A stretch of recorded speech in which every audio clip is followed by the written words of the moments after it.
Alors bonsoir. Depuis 20 ans que je préside ce campus, on s'est toujours dit la vérité. On ne s'est jamais rien caché, ni vous, ni nous. Et comme on ne peut pas faire comme si, eh bien ce soir on va aussi se dire la vérité, que depuis le 7 octobre, ni vous, ni moi, ni aucun d'entre nous ici, y compris nos invités, nous sommes les mêmes. Parce que ce massacre épouvantable, abominable, innommable, je ne veux pas revenir sur les viols, les décapitations, les horreurs, ça nous a meurtris jusqu'au plus profond de notre âme et ça a remis en cause complètement l'idée qu'on se fait de l'humanité parce que véritablement ce ne sont pas des choses ou des valeurs auxquelles on aurait pu penser et c'est extrêmement déstabilisant, c'est bouleversant, ça fait très mal.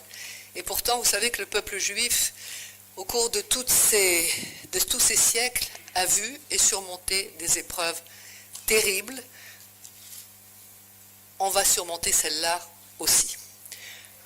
La deuxième chose, et je ne voudrais pas paraphraser un grand homme d'État français beaucoup plus célèbre que moi, c'est en même temps une mobilisation extraordinaire, fulgurante de la société civile israélienne, de nos concitoyens, de tous ces high-techistes qui étaient dans la rue pour une meilleure réforme judiciaire, en quelques heures ont mis en place toutes les structures, toutes les réponses à tous les besoins que cette foutue guerre nous a imposés sur le plan de la société israélienne pour les déplacer, pour les otages, pour les points de nourriture pour les soldats, pour les douches à eau chaude sur les fronts, pour les machines à laver, des initiatives absolument invraisemblables, mais qui ont permis à ce pays d'être complètement ensemble, mais vraiment très profondément unis et déterminés.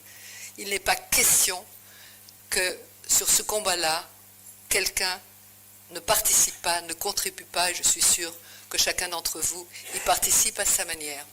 Alors avant que d'entrer dans ce rendez-vous exceptionnel de ce soir, je voudrais qu'on fasse deux choses ensemble.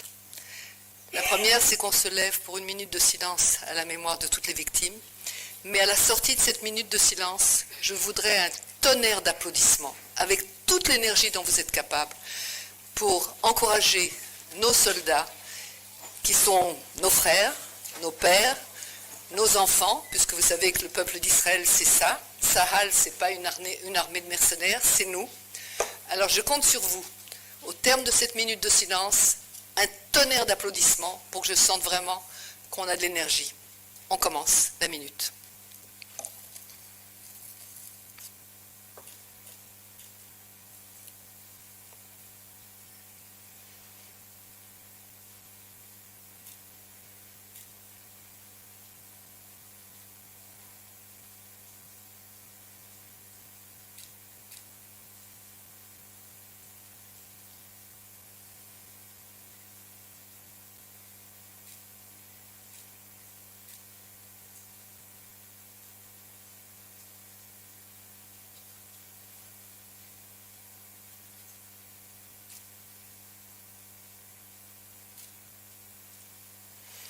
Merci.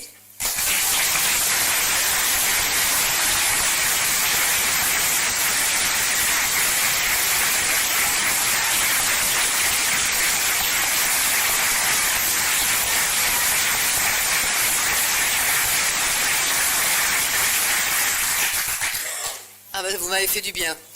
J'ai senti beaucoup d'énergie, c'était formidable. Alors je vais reprendre un petit peu le rituel habituel qui est le nôtre pour vous dire quelles sont nos deux missions très rapidement. Vous savez que le campus francophone, c'est d'abord l'intégration des étudiants francophones en Israël, avec de la pédagogie, avec une enveloppe académique, avec toute l'excellence et la rigueur dont on est capable. Et à cet égard, je voudrais rendre un très grand hommage à mes deux jeunes collaboratrices, Anaya Waki, qui est masterisée du campus francophone, qui est mariée par ce campus francophone, et Sabine, qui nous a rejoint aussi pour quelques mois, et puis Lionel, qui s'est occupé de toute la créativité artistique et de la gestion des réseaux sociaux. Alors à tous, un immense merci. Vous avez fait le job, la guerre ou pas, et on n'a jamais eu autant d'inscriptions que depuis 10 ans que cette année. Donc véritablement, c'est très encourageant et évidemment, ça nous donne du cœur à l'ouvrage, comme on dit. Alors tout cela peut se faire, y compris l'épicentralité que nous nourrissons depuis tant d'années pour être cette plateforme de réflexion, de rencontre, de dialogue dans la langue française sur des thèmes que nous choisissons chaque année. Imaginez-vous que l'année dernière, quand on s'est réunis au mois de mai avec mon équipe, on avait choisi la démocratie, parce qu'à l'époque, c'était la grande question qui se posait en Israël sur le plan de la réforme judiciaire. Et pourtant, ça a encore du sens aujourd'hui d'en parler. Et je pense que quelques-uns de nos conférenciers y feront allusion un peu plus tard.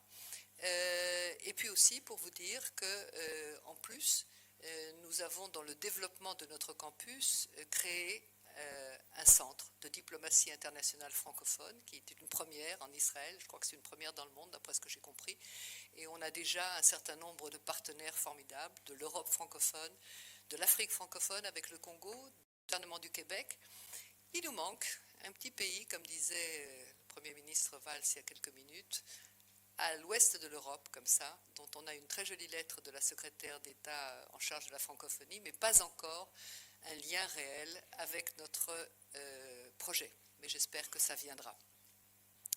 Alors, ça me donne l'occasion pour ces deux missions-là, pour les plateformes, pour les cycles, pour les étudiants, pour les colloques, pour le centre de diplomatie, de dire un immense merci à tous ceux qui nous accompagnent depuis si longtemps. L'Alliance israélite universelle, la fondation Underwood avec notre ami Michel Botquier, Sam Pinto, que je salue avec Kol Israel Haverim, qui est à nos côtés aujourd'hui, la municipalité de Natania, merci Liora Levi, le Bnei Brit de Natania, Tzvi Atali et toute sa bande, merci infiniment, et puis l'Institut français et encore plein d'autres participants, la Fondation Stadmis, entre autres, qui nous permettent de tenir nos promesses, et c'est pour nous extrêmement important.